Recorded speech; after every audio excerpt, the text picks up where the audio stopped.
Estamos de volta e agora a gente conversa com o nosso comentarista de política econômica, Carlos Augusto Ferreira. Carlos, mais uma vez, bem-vindo, bom dia. Bom dia, Ronaldo, bom dia a todos os telespectadores do Ponto Com News. É um prazer estar aqui mais uma vez com vocês para poder contribuir com alguns comentários. Ontem nós tivemos o primeiro dia de julgamento do impeachment da presidente Dilma. E como que o mercado reagiu, Carlos? É um dos melhores termômetros que nós podemos utilizar para avaliar o que o mercado pensa, o que o mercado avalia. É simples, a Bolsa ficou parada, né, em 57.700 pontos. Não é ruim, com uma leve alta, né, as moedas todas estáveis, mas o mercado aguarda o que vai acontecer. Só para você ter uma ideia, em alguns momentos a Bolsa parou mesmo. Parou, não houve transação, não houveram transações. Ela ficou parada, aguardando essas expectativas aí para a gente avaliar o que vai acontecer com o país nos próximos dias. Mas querendo ou não, a Bolsa, ao que parece, trabalha ou aposta na saída da presidente, ou seja, na concretização do impeachment, né? A Bolsa aposta em dois movimentos, né? Aposta numa definição do que vai acontecer em termos de política econômica e continuidade do Brasil e aposta na capacidade do presidente interino, caso ele passe a ser presidente em definitivo, em levar a PEC adiante. As reformas, elas são estruturantes.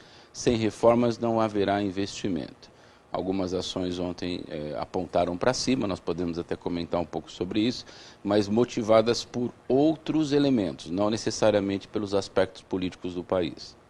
Esta semana nós tivemos a aprovação no Congresso da DRU, que desvincula, né, as receitas da União, e essa desvinculação de 20% subiu para 30%. Essa era uma solicitação, inclusive, do Ministério da Fazenda, né, da equipe econômica.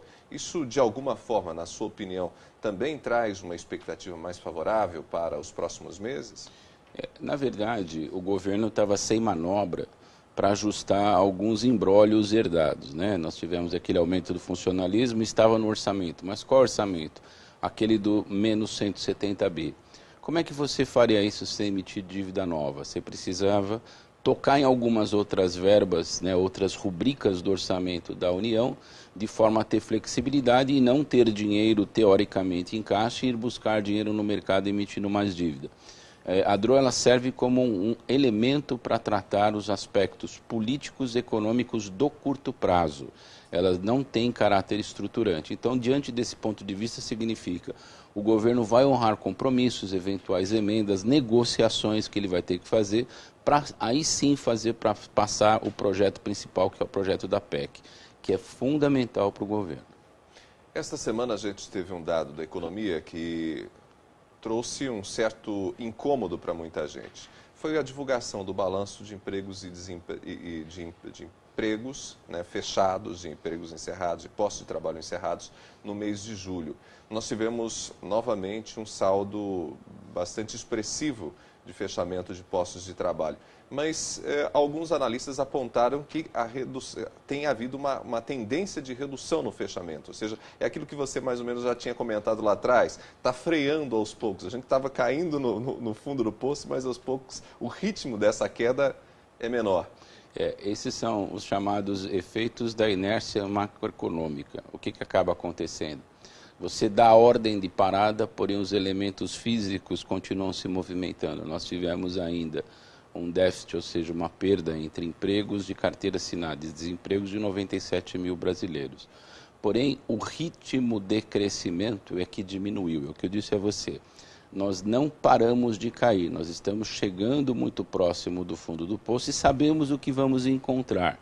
Então, a partir deste momento e desses elementos políticos que estão acontecendo, e diante de um projeto muito mais interessante de resgate de confiança, o Brasil vai retomar e vai para um crescimento interessante.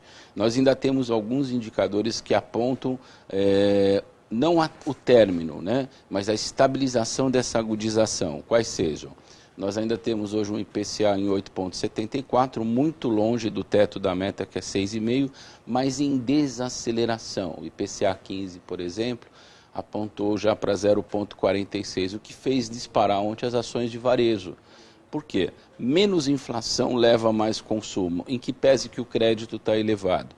Então, eu acredito que essa caminhada, essa acomodação, ela vai se dar de forma mais definitiva tão logo nós tenhamos uma definição de cenário. Por quê, Ronaldo? Em que pese que hoje nós temos um anúncio importante nos Estados Unidos do Federal Reserve com a Janet Yellen, se ela vai dizer ou não se ela vai aumentar a taxa de juros americana, a minha crença é que não antes das eleições, existe um fenômeno novo no mercado, que é um excesso de liquidez no mundo que precisa ir para algum lugar. E as expectativas que a gente tem tido de notícia aí fora é que eles querem vir sim para o Brasil. O Brasil é um país muito interessante, bom de se investir, com boas taxas internas de retorno. Precisa definir. Bom, sua aposta é que o Federal Reserve não deve alterar as taxas de juros, ou deve manter as taxas. Isso significa alguma coisa para o Brasil? Algum efeito prático para o país? Significa que continua sendo interessante investir nos bônus de tesouro da dívida pública brasileira, que pagam muito bem. A dívida americana é a dívida mais segura do mundo, porém não está pagando nada. Então, à medida em que você continua aqui no Brasil, esse dinheiro fica aqui e ele pode sim migrar de novo para investimentos de caráter estruturante em empresas. A gente está vendo, por exemplo, uma Petrobras subindo a uma média de 1,04 nas suas preferenciais, que também foi uma previsão nossa. Por quê? O barril do petróleo está quase chegando em 48 dólares. O que eu disse para você que a máxima de grande gol são 50 dólares. Isso vai acontecer no inverno no hemisfério norte. Então, é muito interessante quem gosta de papéis ficar de olho nesses elementos que vão se configurando em oportunidades de investimento. Carlos, obrigado mais uma vez por sua análise, sempre muito bem-vindo aqui. Muito obrigado, Ronaldo, muito obrigado a todos os telespectadores do Ponto Com News. É sempre um prazer e sempre que eu puder contribuir com algo útil, estarei à disposição. Nós conversamos com Carlos Augusto Ferreira, ele que é comentarista de política econômica, trouxe detalhes importantes sobre esse momento da economia. A gente percebe, como disse o Carlos, um cenário que aos poucos vai trazendo mais calma e, ao trazer mais calma, os investimentos retornam e a gente espera que logo o país volte a crescer.